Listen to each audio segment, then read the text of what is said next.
네, 오늘 바로 10시에 테슬라가 첫 대형 전기 화물 트럭 세미 출고식을 가졌습니다. 업계 게임 체인저가 될 수 있을까요? 이 전기 그리고 트럭 이들이 주는 상징성은 무엇인지 교보증권 사용관 차장과 함께 알아보겠습니다. 어서 오세요. 네, 안녕하세요. 네, 안녕하십니까? 네. 이런 화물 트럭들은 네. 사실 일을 하기 위해서 운송을 하는 그쵸. 거잖아요. 네. 그러다 보니까 대량으로 타고 그리고 또 많이도 움직이기 맞아요. 때문에 추후에 우리가 정말 친환경을 원한다면 이런 상용 차량이 수소 네. 혹은 전기차로 다 바뀌어야 된다는 이야기가 있거든요. 맞아요. 테슬라가 그쪽에서 조금 더 속도를 내고 있나 보네요. 속도를 좀 내고 있죠. 네. 근데 이게 정상적인 속도는 좀 아닌 것 같고요. 왜요? 약간 조급함 아. 이런 것들이 많이 묻어나는 부분이라고 보일 것 같아요. 원래 일론 머스크가 뭐라고 그랬냐면 더 이상의 우리 올해 신차 없다라고 얘기를 했었어요. 근데 대부분의 사람들은 알고 있었죠. 그분의 어떤 명성이나 명예 그리고 어떤 천재성, 재산 이런 것들에 비해서 말은 상대적으로 상당히 가벼운 분이죠. 그렇다 보니까 네. 아 이거 출시하겠지라고 생각을 했었는데 거기다가 점유율까지 급격하게 떨어지고 있어요. 점유율 떨어지는 이유는 제가 말씀드렸습니다. 왜 떨어지는지 그거 다시 한번 방송 돌려보기로 보시면 될 것 같고요. 현대차도 위험하다, 기아도 위험하다 같이 말씀드렸어요. 전통적으로 내연기관차 공룡들이 전부 다 전환을 하기 때문에 치열한 경쟁이 이루어지고 절대적인 판매량 숫자 자체는 늘어난다고 하더라도 예전처럼 엄청난 점유율, 정말로 80% 이렇게 테슬라가 보여주던 점유율은 더 이상 찾을 수 없다라는 얘기예요. 그래서 지난 3분기 말 기준으로 봤을 때 굉장히 많이 떨어졌어요. 1년 전만 해도 점유율이 80%가 넘었습니다, 테슬라. 근데 지난 3분기 말 기준으로 봤을 때는 65%가 안 돼요. 그만큼 다른 GM, 포드, 폭스바겐 이런 쪽들이 전기차 출시를 하면서 소비자들은 선택지가 많아진 거죠. 그리고 테슬라가 신생 업체잖아요, 상대적으로는. 그렇다 보니까 이렇게 오래된 이미지 브랜드들 이런 쪽들에도 지금 전기차를 만드네 라고 생각을 하면서 넓어지기 시작한 거죠. 그래서 지금 테슬라는 상당히 발등에 불이 떨어졌다라고 생각이 되고요. 그렇다 보니까 전기차로만 이거 경쟁해서는 안 되겠는데 라고 생각을 한 거죠. 그렇다 보니까 세계 최초로 전기차 중에서는 대형 트레일러 시장에서는 유일하게 양산을 시작을 했어요. 다시 한번 예전에 전기차, 승용차를 만들던 그때의 영광을 찾겠다라는 의지가 엿보이는 그런 대목이죠. 네, 그런 상황에서 오늘 첫 대형 전기 화물 트럭이 나왔습니다. 주가가 사실 테슬라가 많이 빠졌고요. 네. 증권가에서도 부정적인 리포트들이 많이 나왔었어요. 맞아요. 투자 의견을 네. 하향 조정하면서 그래서 좀 성장 능력이 절실해 보이지 않았나라는 생각도 드는데 네. 이번에 라인업 확대로 이번에 또 보여줌으로써 뭔가 타겟점을 찾았다라고 네. 볼 수 있을까? 아직 조금 더 확인해야 될까요? 아직은 확인해야 될 부분들이 좀 많은 것 같아요. 일단은 굉장히 좀 혁신적인 것은 맞습니다. 네. 제가 예전에 전기차와 수소차에 대해서 말씀을 드렸어요. 서로 이게 부딪히는 영역이 아니라고 말씀드렸습니다. 서로 다른 영역이에요. 수소 같은 경우에는 액체, 탱크에다가 이 수소를 액화 상태로 만들어서 장기간 보관하고 장거리 운송을 하는 상용차단에 유리하다라고 말씀을 드렸습니다. 그래서 결국은 상용차가 수소로 갈 거다라는 부분에는 의심이 없어요. 그런데 전기차로 먼저 내놓은 거죠. 그러면서 펩시라던가 월마트 이런 쪽들에서 사전 주문이 한 2,000대가량 들어왔다고 해요. 무게는 37톤, 그리고 지금 1회 충전했을 때 한 800km 이상을 주행할 수 있다라고 얘기를 했어요. 굉장히 좀 혁신적인 부분이 될 것 같고요. 그런 부분은 지금 가격적으로 봤을 때 한 18만 달러 정도부터 시작을 한다고 합니다. 그렇게 되면은 지금 IRA 혜택을 볼 수 있어요. 그러면은 최대 4만 달러 정도를 혜택을 볼 수 있는 건데 그렇게 됐을 때에는 시작점이 14만 달러로 기존의 어떤 디젤 엔진을 쓰고 있는 그런 트럭들이 지금 한 1억 5천에서 2억 대 정도에 형성이 돼 있어요, 가격이요. 보통 한 다임러라던가 볼보 이런 쪽들이 굉장히 유명하죠. 근데 그런 쪽들과 일단 가격 경쟁은 할 수 있는 조건은 갖춰졌어요. 그래서 이런 트레일러 단순하게 끌어주는 거는 괜찮은데 카고 같은 경우에는 이 배터리의 무게가 여러분들도 아시다시피 굉장히 무거워요. 그렇기 때문에 일반 내연기관차 동급과 비교했을 때 더 무게가 많이 나가는 거죠. 그런데 그렇게 무게가 많아져 버리면은 적재량이 그만큼 줄어든다는 거예요. 실용성이 떨어진다는 거죠. 그래서 카고에 대해서는 결국 화물 업계에서는 이거 주행거리 다 좋아. 800km면은 우리가 100km씩 8시간 운전한다고 했을 때 미국엔 또 이런 법이 있어요. 8시간 동안 운전하고 난 이후에 800km 주행하고 난 이후에는 네. 의무적으로 쉬어야 된다. 이런 것들이 있습니다. 그래서 딱 맞긴 한데 이게 과연 수소보다도 더 나은 선택지가 될 것이냐라고 했을 때는 아직까지는 아닌 것 같고요. 전통적인 강자인 다임러, 볼보 이런 쪽들과 경쟁을 어떻게 해나갈 것인가 조금 더 상용차 단에서는 지켜볼 필요가 있을 것 같습니다. 네. 근데 이게 만약에 이제 실제로 우리가 운송해서 타고 다닐 수 있는 상용화로 어느 정도 선전을 하게 된다면은 네. 사실 시장에 있어서는 굉장히 큰 패러다임이 될 수 있는 거잖아요. 있죠. 네, 우리가 아직은 인프라가 좀 구비가 되어 있지 않기 때문에 개인 자가로도 네. 전기차를 사고 싶어도 못 사는 경우가 많은데, 맞아요. 네, 근데 상용차까지도 전기차로 다 바뀔 수 있다는 거는 거의 뭐 기존의 내연기관차의 멸망 그리고 네. 전기차의 제국이 아닐까요? 그렇게 만들어져 가는 트렌드는 맞죠. 네. 왜냐하면 이미 다 그렇게 투자들이 들어가 있어요.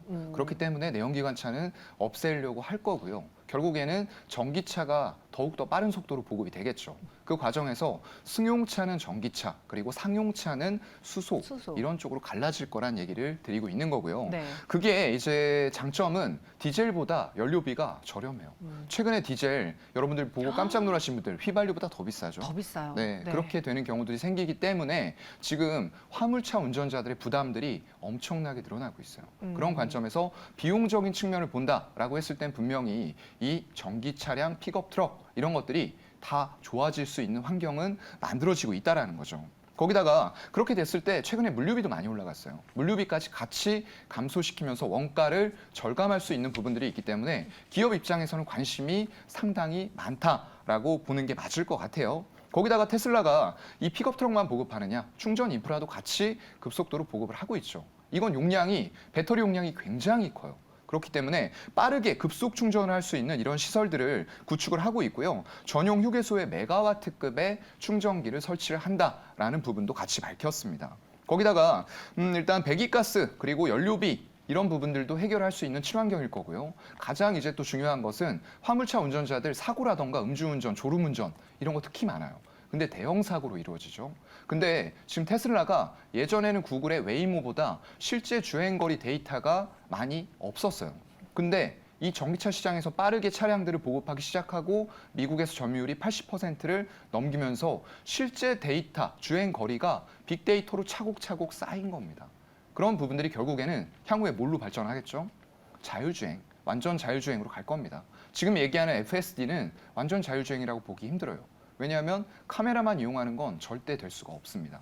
거기다 레이더, 라이다가 붙어서 완전한 5단계 자율주행이 돼야지만 되는데 그걸 서로 간의 통신상에서 원활하게 주고받기 위해서 뭐가 필수다? 5G 구축이 또 필수예요. 근데 아직 완전히 안 돼 있잖아요. 그렇다 보니까 5G 생각보다 시간 오래 걸리고 완전 자율주행 우리가 생각했던 것보다 시간 더 오래 걸리네라고 뉴스들이 나오고 있는 거거든요. 그래서 그런 것까지 발전된다라고 했을 때는 우리가 가야 될 길은 맞으나 조금 더 해결해야 될 과제들은 남아있다. 이 정도로 말씀드리겠습니다. 네. 근데 여기서 우리가 간과해서는 안 되는 게 사실 테슬라는요, 거의 국내 주식처럼 네. 개인 투자자분들이 굉장히 많이 사는 종목이잖아요. 맞아요. 네, 거의 뭐 국내 주식만큼 많이 산 서학개미들의 주식으로 봤을 땐 애플 네. 당연하고요. 네. 테슬라 네. 이렇게 두 가지. 최근에 맞아요. 넷플릭스가 원래 있었는데 네. 넷플릭스가 좀 부침을 겪을 때 많은 분들이 빼고 테슬라랑 애플로 더 비중을 실었을 거예요. 그렇죠. 근데 지금의 분위기는 오히려 넷플릭스가 살아나고 있고 테슬라가 좀 지고 있잖아요. 네. 오히려 이 하락하는 동안 좀 주워 담은 개인 서학개미들은 네. 결국 승리할 수 있다고 보시는. 아니요. 네. 아직 안타깝지만 질문 다 끝나지도 않았는데. 네, 그래도 아닙니다. 어머. 네. 왜요? 일단은 뭐 개인들은 어디나 마찬가지예요. 동학 개미건 네. 서학 개미건 그냥 다 개미입니다. 개미이지 개미예요. 그래서 결국 그 사고에서 벗어나지 못하고 항상 고점에서 잡아서 저점에서 매도하고 네. 저점에서 사야 되는데 오히려 저점 매도하고 반대로 움직인다는 거죠. 개인들 제가 예전에 시장의 수급 주체에 대해서 한번 말씀을 자세하게 드린 적이 있는데 기억하실 거예요. 개인 그리고 기관, 외국인이 있습니다. 그런데 기관하고 외국인들 거의 비슷한 방향으로 움직이거든요. 근데 개인들은 항상 고립돼서 반대로 움직여요. 그렇다 보니까 수익을 제대로 못 내요. 물론 슈퍼개미나 일부 수익을 내고 계시는 한 5% 정도의 개인들도 있어요. 근데 나머지는 그냥 다 개미 투자자 역할을 충실하게 해주고 있는 거죠. 그게 시간이 가고 4차 산업이 오고 뭐 그런다고 해서 바뀌지 않아요. 그 플로우는 계속 그대로 가고요. 그렇게 돼서 만약에 정말 개인들이 스마트해지고 가격을 저점 매수, 고점 매도해서 수익을 낸다라고 생각을 해보세요. 그럼 누가 잃는 거죠? 기관하고 외국인이 잃을 텐데 그런 일이 올까요? 제가 볼 때는 그런 일 없을 것 같아요. 그래서 안타깝지만 여러분들이 해야 될 일은 개인이긴 개인인데 내가 개미라고 생각이 되면 기관하고 외국인처럼 움직여서 수익을 낼 수 있는 공부를 해서 그 5% 안으로 들어갈 수 있는 그런 기술들을 연마를 하는 게 중요한 거죠. 네, 그래서 결론은 그렇습니다. 아이고 테슬라는 안타깝지만. 주가 월봉이 지금 모두 훼손되어 있어 다 보이기에 훼손됐어요. 네 그래서 개인 투자자분들이 하락 시에 매수를 했다 하더라도 지금 당장 수익을 내기는 좀 어려워 보인다라는 네. 이야기를 개미이스 개미다라고 개미에게 말씀해 주셨어요. 그래서 테슬라 트럭에 대한 반응은 조금 더 봐야 되는데 네. 제가 차트를 좀 확인을 해보니까 월봉 다 훼손됐고요. 60 월선만 남아 있어요. 130달러 중반대까지는 여러분들은 접근을 일단은 보류하시는 게 좋을 것 같아요. 알겠습니다. 제가 개미로서 잘 한번 적어놓고 네. 참고를 할게요. 알겠습니다. 네.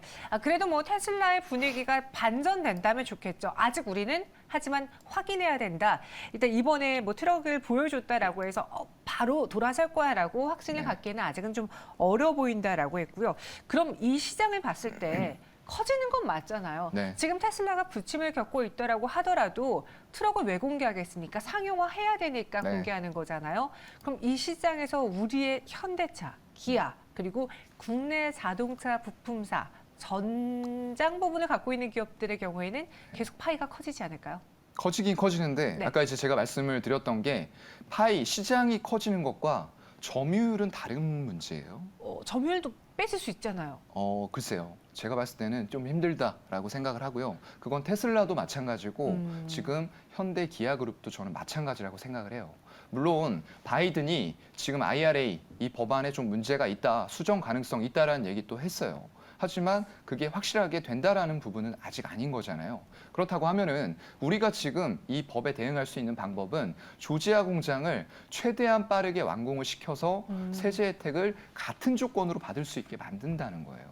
생각을 해보세요. 이제 포드라던가 GM 그리고 폭스바겐 여러 가지 브랜드들 정말로 브랜드로만 따졌을 때 우리가 제네시스의 위상이 단기간에 높아진 것도 맞아요. 그런데 그런 브랜드들과 현기를 놓고서 선택을 한다.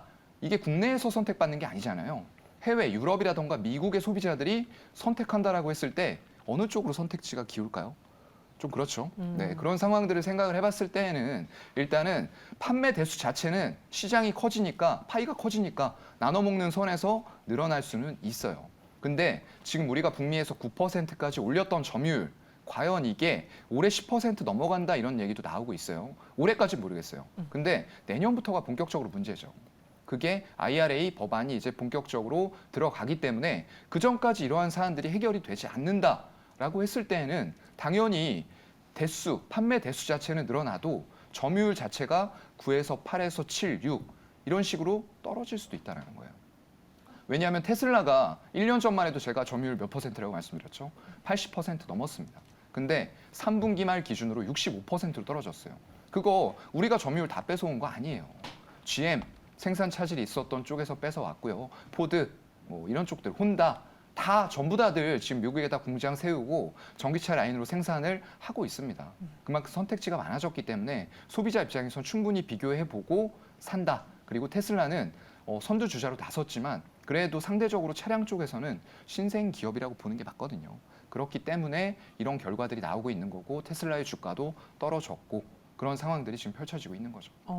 그러면은 지금 이 시장과 관련해서 사용자 사장님이 접근한다면은 그래 전기차 시장 파이 커져 현대차 기아 살 거야 이것보다는 시장이 커지면서 2차 전지 쪽은 사실 현대차 기업뿐 아니라 많은 기업들에게 납품을 하니까 맞아요. 2차 전지 시장이 더 먹을 게 많다라고 보시겠네요.